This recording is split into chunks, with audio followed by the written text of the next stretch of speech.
back to Ascending with Ashley. Ashley. There was just a spider that was like doing its thing. Probably sent by Warlock because that's what we're talking about. This is a collective convo.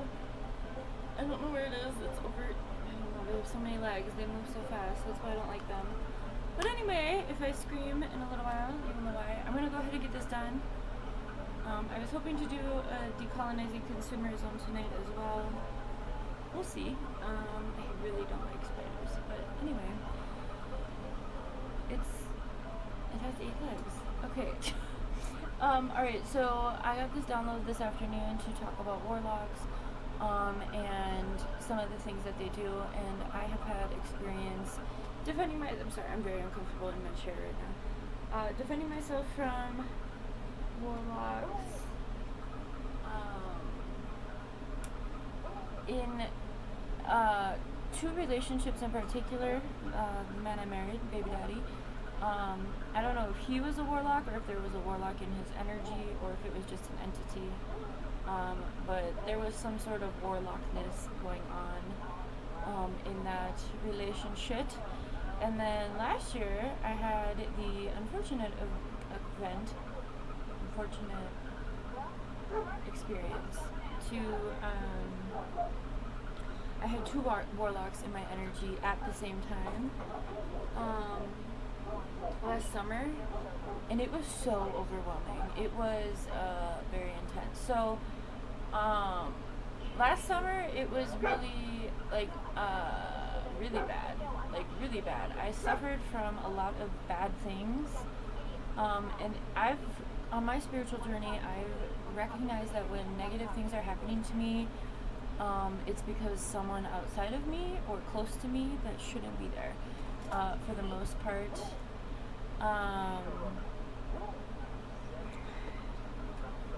Anyway, I hate spiders. I really need to get over it, but it was over there, and I got up, so it's not on me, but it's close to me. Anyway, Warlocks work through evil eye predominantly. Evil eye is just a term for if someone has like negative intentions, but Warlocks in particular, I believe Warlocks are masculine energies. I believe that there usually are entities behind them, not necessarily the being that you are in 3D realm with, but there's some sort of entity attachment that is working through that person. That's my personal belief. I think that there are nefarious people who will do things, may consider themselves like warlocks, but I think for a lot of folks, if you're dealing with some sort of negative energy, it's probably it depends. A lot of the times it's on a subconscious level, but we're supposed to be talking about warlocks specifically, so let's go ahead and do that. So warlocks really, they play games, and I think that narcissism could be, I consider narcissistic traits to be very, very warlock-ish.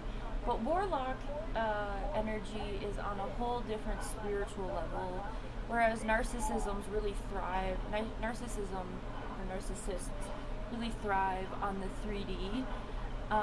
Warlocks really are doing spiritual or spell work. When I was married to baby daddy, I had a download come through, and it was that someone was warlocking me, and it gave me a play on words. Like, I'm a big language person. I like the play on words. Sorry, I'm looking for my 8-legged friend.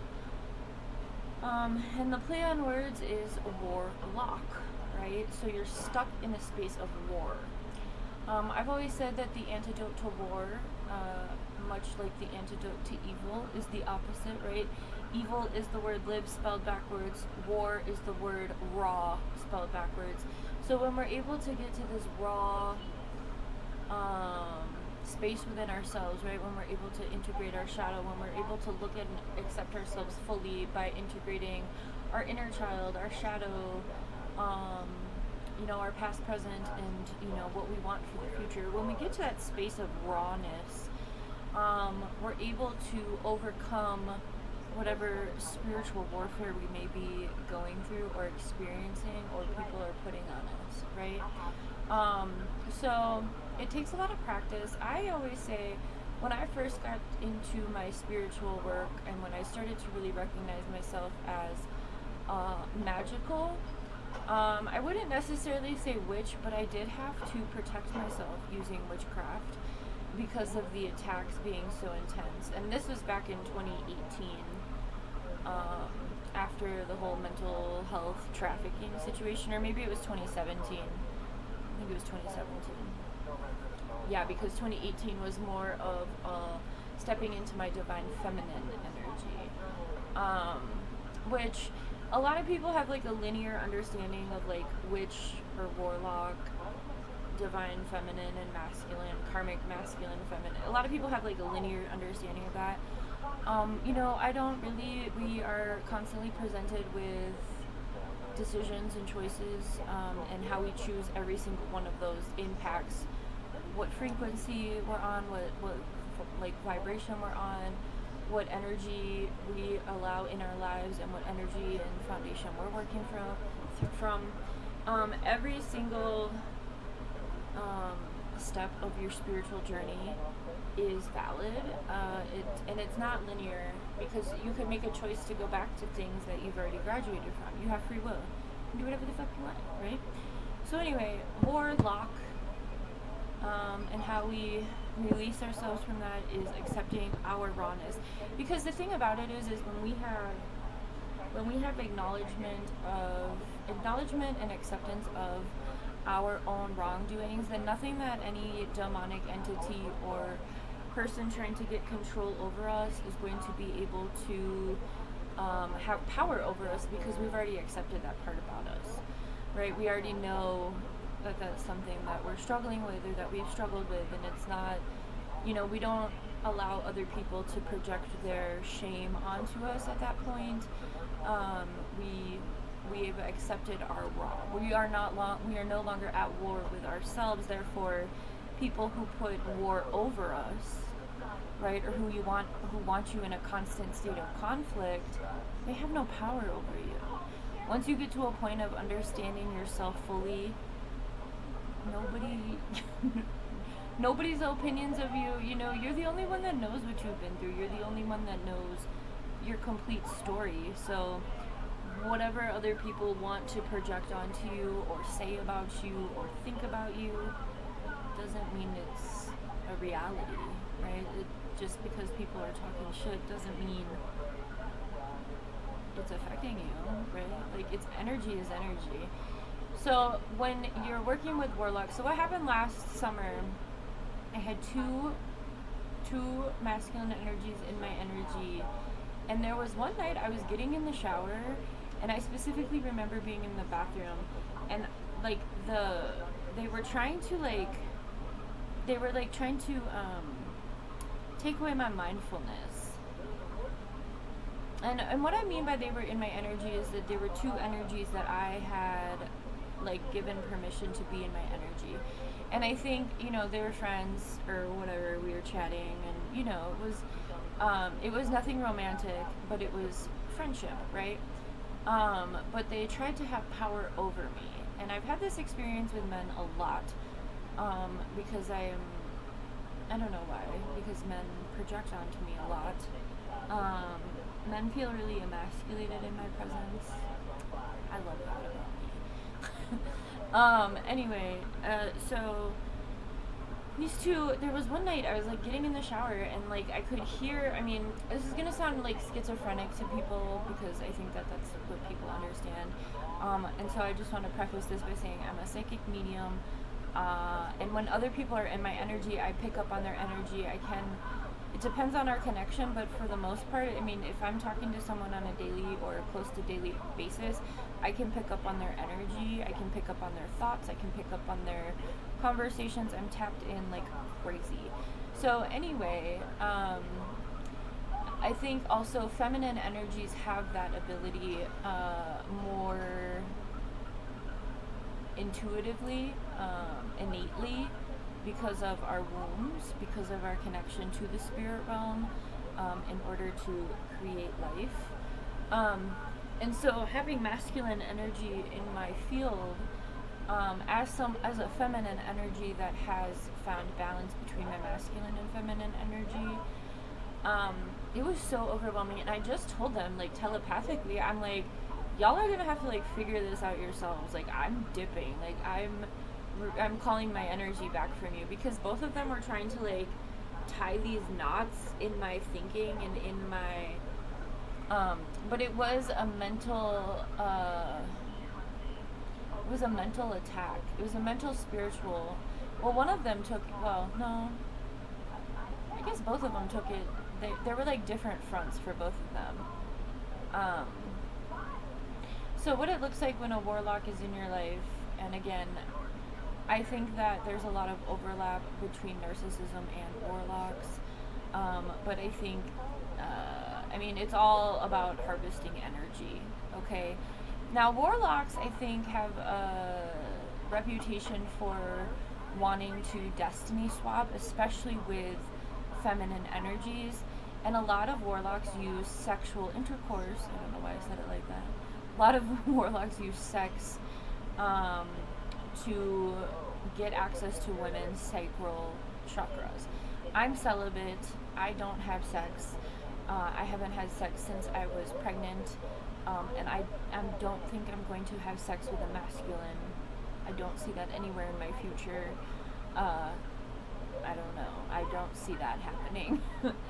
So anyway, because I'm celibate, because I have not shared my sacral or root chakra energy with anybody except myself, I'm utilizing all of that energy to create the reality in this 3D realm. Again, that's my masculine side that's doing that. But my feminine side understands how warlocks work, which is why I'm trying to share. I hope this is helping. So warlocks use sex a lot, and if they don't have access to your body that way, then it will be more of a mental thing, where they will show up one way, like in the physical, but their energy will be doing a completely different thing, right? So I have the ability to do like these trauma scans when I meet people, especially if I get close to you.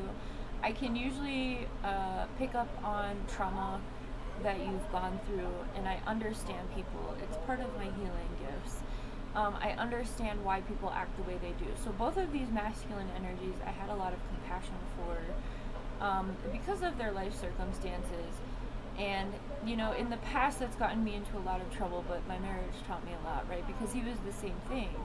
I found his darkness fascinating, because he would constantly run away from it. And that's what a lot of warlocks do. They want a destiny swap with a feminine, strong feminine. Well, it doesn't even have to be a strong feminine. They want to destiny swap with feminine energy, because I think there's a lot of like underlying reasons for this. I think that there's like this new like gender war happening because of the red pill, what do they call it? I don't know, brotherhood. Anyway, I don't fucking know. Men hate women, but they want to gain access to their physical bodies to harvest energy. Not just energy, but life force energy. Right? And so sex is a very violent thing in our current society. Sexual violence, the way that, like global society, the way that sex is used as a weapon of war, the way that it's used as a way to control women. All of the men who act on that are warlocks, whether they identify that or not. Men who seek out feminine energy through sex are disgusting creatures. Incubuses, succubuses, and incubuses. Incubuses are the masculine. That's an entity that attaches onto through sex. So one of these warlocks did what I've picked up on telepathically, was that, well, actually no, they were both doing this, because the other one was being very forward about their sexual life, and they're like a escort kind of thing where they're at, and they were sharing like their sex encounters with me on like a daily basis, and it was all different partners. And for me, that was like a big red flag, because I was like, okay, so you claim that you're in this divine masculine energy, but you're still harvesting women's energy like that. That's not divine masculine energy. Divine masculine energy respects feminine energy because they've learned to hone their own. They are at one with their own feminine energy. They are over, the stereotypical, like, I'm gay if I am feminine in any sort of way, if I'm emotional, right? Divine masculine has mastered their emotions, right? It's that emperor energy. So if you're thinking about the tarot, the emperor is someone who has graduated all four of the areas, so mental, spiritual, emotional, and physical. An emperor has graduated every step within each of those things. So men who are still sticking their dick in fucking anything are not in divine masculine energy. That's just not a reality. Those are people, warlocks. Those are men who are predatory, because they need that energy. They're feeding. It's an energy exchange. Sex is a sacred energy exchange. But think about it. A lot of these, huge percentages of men on the planet don't, if they're having heterosexual sex. It doesn't even have to be heterosexual, but I'm thinking of a clitoris, right? Like, most of the time. But anyway, like, men don't bother with getting the women off. They, pump and dump, right? For real. And so with that, what women have to then deal with, if you're having sexual relations with a warlock who's doing that, then you get all of these, this is why condoms are really important, because then you don't get the downloads that come with the sperm, like with the ejaculation within you. Wow, I didn't think this was going to go this way. But both of these boys, we're going to call them boys, they're adults, but like, their maturity level. Both of these guys were very promiscuous, and one of them was being very upfront about it with me, because there was no sort of crush, romance, or anything. The other one, there was some sort of game that was being played, but I was just observing and playing along. There was like one situation that happened, I'm like, oh, okay, we just flipped the script. Let's see how long this goes. So anyway, that one, the one that, I thought we were cool, and then he, flipped the script, what I picked up on with him was that he and I have a telepathic communication. I don't know if he's my twin flame or not. I'm pretty sure he is, but regardless of those words, he's a warlock. And he was very promiscuous, and I was picking up on it. I could feel it, and it was weird, because we were so connected. Again, never did anything sexual at all. Barely ever even hung out. We just saw each other, So anyway, telepathy can be used, and if people are aware of the telepathy, then the demons will use that as a means to get access to energy. That's what warlocks do. But this one, he was sleeping with people, and I have no idea about partners or anything, but I could tell the frequency of his sexual acts was, insane, right? Like, damn. He would use my energy in our exchanges, again, at, acquaintance level, right? But frequently. And he would use that to siphon, he would use the sexual encounter to siphon my energy. I don't know how he was doing that. I was trying to figure it out. But that's some of the stuff they do. I don't know if it was part of our telekinesis or telepathic communication, or if he was doing actual spell work, or if the partner that he was with was doing spell work. But either way, I could feel my energy being siphoned through sex that I wasn't having. I could feel it. So a lot of people, especially women, when you get to a certain point, women have access to their clairvoyance, to their intuition, again in a different way because of our womb. So my body has stayed to myself for 7 years, so I'm able to tap in a very different way. That's why.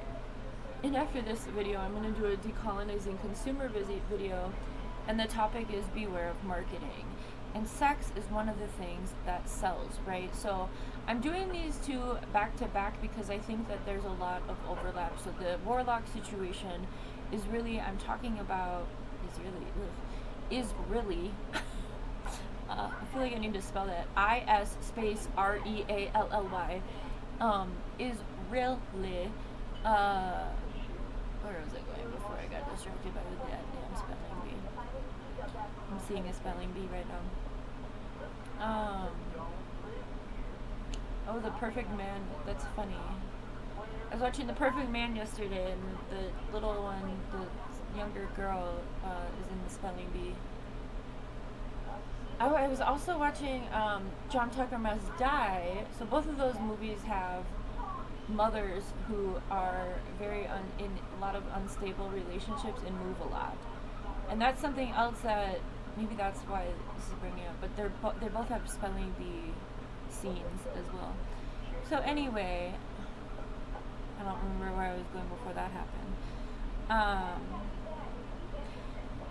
Warlocks use a lot of different things, but the sex was a big thing. And like, I think it was interesting because the other one that would like tell me about his like sex kids, like, oh, I don't think I should really tell you, or I don't think you want to know. And I'm like, what? And then he would like make a big deal about it. And the other one would be like playing like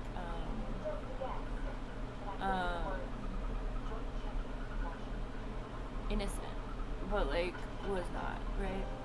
So those are some of the situations I've had with Warlocks. When I was with Dogon, though, there was a like way deeper level, but I think a lot of that had to do with like the energy of Los Angeles. Horrible energy, like horrible for me. The people who are from Los Angeles and like, it's a different story, but like for me, there's way too much going on in Los Angeles. I'm way too sensitive. Obviously, if I'm sharing this, like I can feel shit crazy. So I think that some of the signs, I mean, again, I think there's such a big overlap between Warlocks and narcissists, but I think a way that you can tell if you're dealing with a Warlock is if they are the evil eye that we started the conversation with. A lot of it's jealousy or envy, or wanting to destiny swap, which leads to that siphoning of energy. So if you're feeling lethargic or more sleepy, or you're getting pain in your body, or your headaches, or your drive or motivation, or you're starting to get confused, or you're starting to just recognize, you know, maybe you're having like a freak accident here and there, and you're like, you gotta take a moment to like process all of that and be like, what's going on? I think that's the most important thing. Pay attention to what's happening, especially if it's something that's totally out of the norm for you. So when I had both of these like energies in my energy, I hurt my wrist, I got an eye infection, the ambulance broke down. Like, I was surrounded by negative masculine energy last summer. And it was only like 3 beings, but still, it was like, your demons are disgusting. And they just like latch on, and they like suck the fucking energy out of you. Men are disgusting. But anyway, those are some of the situations. If you are in a relationship with someone who is, you're having intuition hits about unfaithfulness or some sort of sex, trust yourself. You are right. Of course they're going to say, no, you're crazy. That's what they say. But when you try to like pull your energy back to you, protect yourself. One of the best ways to protect yourself, I mean, besides in the physical realm, I do most of my protection work in the spiritual realm. I also work with deities and angels and ancestors. So I have a lot of different levels of protection because of my work here on the planet. But if this is all new to you, one of the ways that I like to protect myself is to envision a shape and pick whatever shape you want, and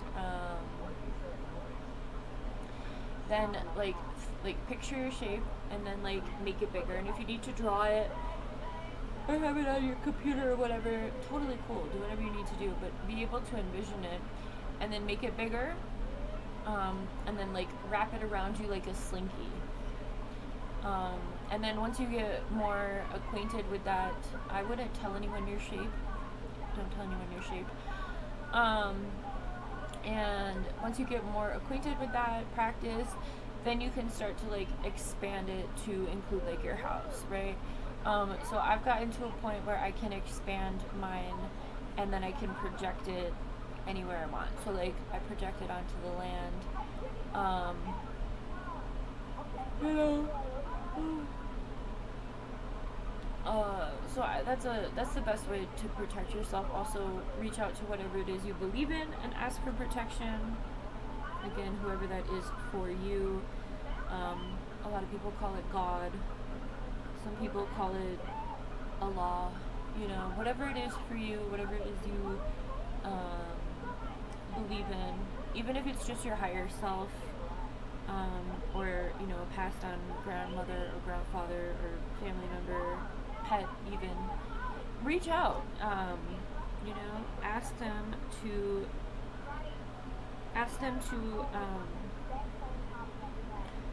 look out for you. Ask them to protect you, and ask them for signs of nefarious acts against you as well.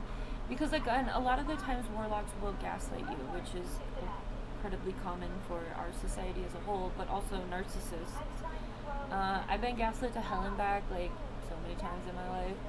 So what I experienced last year was kind of fun, because I was like, you know, because I was getting it from like two very intense energies, and I'm like, I'm so firm in my own consciousness and in my own conscience. Like, I know I'm in the right in this situation. I know I haven't done anything to deserve this treatment. So I wish you would stop. Like, leave me alone. So anyway, I'm gonna go ahead and end this. Warlocks are very real. Again, not every warlock is even aware that they are doing warlock behaviors. I think we call those narcissists. Narcissists are aware. But again, I think a lot of narcissists also, like Baby Daddy, he's a narcissist as fuck, but he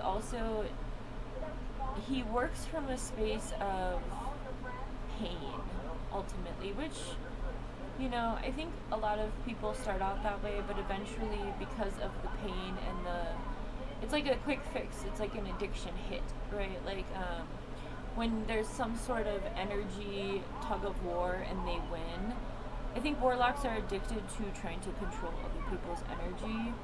Again, destiny swapping is very real. What I mean by destiny swapping is, like, say you have like this plan and you know what you're doing, and then you start to get confused.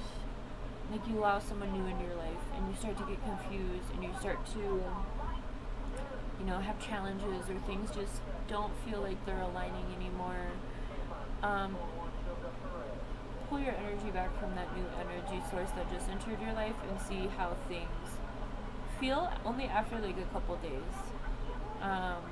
Big fan of going no contact with anyone you need to go no contact with. Big fan of like border wall size boundaries. Not the actual border wall, but like boundaries that like do not allow people in. Again, spiritually, physically, this is how you protect yourself. But yeah, warlocks are real, and we're being run by, like, the country and like everything is being run by warlocks too.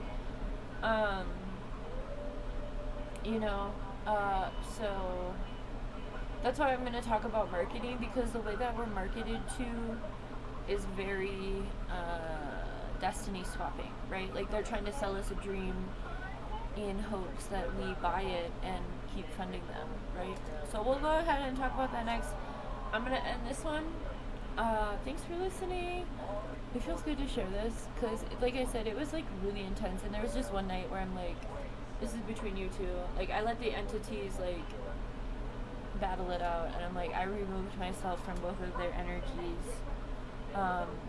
if you want to learn how to do that or practice it, go ahead and book a session with me. We can talk about that. We can practice that. I can share with you what that looks like. I'm not doing that for free though. Okay, bye. Have a good one.